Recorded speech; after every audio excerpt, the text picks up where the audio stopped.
Bonjour, je m'appelle Clémence et je suis coordinatrice d'Altervisio. Bonjour, je m'appelle Kevin et je suis coordinateur pédagogique d'Altervisio.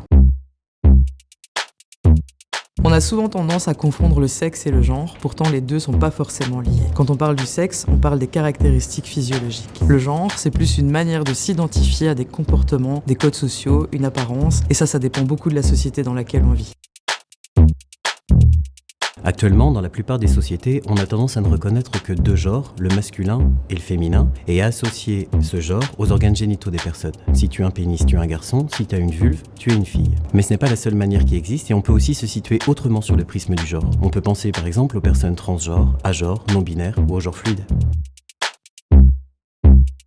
Un stéréotype de genre, c'est une caractéristique associée à un genre ou à un autre. Par exemple, les filles doivent être douces, attentionnées, les garçons doivent être forts, virils. Il n'y a pas de problème à correspondre à ces codes, mais tout le monde ne s'y reconnaît pas forcément. Ce qui est gênant avec un stéréotype de genre, c'est quand il nous contraint ou qu'il nous limite. Il n'y a pas de bonne manière d'être une fille ou d'être un garçon. On peut se sentir l'un et l'autre, ou ni l'un ni l'autre, et aucune de ces possibilités n'est meilleure qu'une autre.